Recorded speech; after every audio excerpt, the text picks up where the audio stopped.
This is Tuna on Toast. Did you play sports growing up? I did. I played basketball. I mean, I played all the sports that we would all play growing up, with the soccer and the baseball and the football. But basketball was my sport. I was very serious into it. Anyone that knows me knows, you know, I probably was going to go to college for it.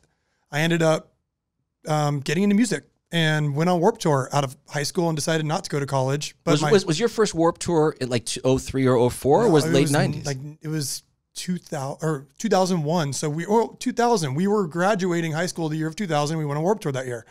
And Johnny, you got to think about, was years younger than us. Just we're ripping him out of high school. And so to get back to basketball, my sister ended up going on to the WNBA. So we have like a basketball family. Yeah. But for me, you know, I was kind of burnt out on it, which I think a lot of kids get burnt out if you're playing too much when you're younger.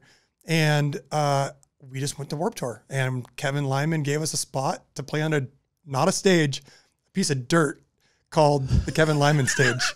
And we had, you know, our demos and our little records, and we'd sell 1 or 3 a day.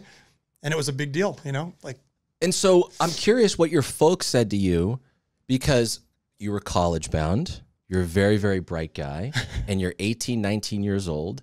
And yes, it is cool as hell to play the Warped Tour, but they may not think it's as cool as you think it is. Yeah. So what was their attitude? What'd they say to you? You know, after they started hearing us play, and they knew Jimmy really well, and they knew Brian really well. They knew that we were all friends for so long, and we were doing this band thing. And I think once we started actually making music, my dad was like, this is kind of good. Like, my dad's a rock guy. Like, he loves old school rock. He loves new rock. He loves, you know, just all sorts of music. So I think he was like, this is pretty cool. Like, they let us build out half the garage, and we made a studio, and then this is all at your place. Yeah. We would practice every day after school, and we would just, like, the neighbors would kind of sit around, and, you know, we had neighbors complaining, we had cops showing, and everyone kind of was like, cool, the kids are in a band, that's cute.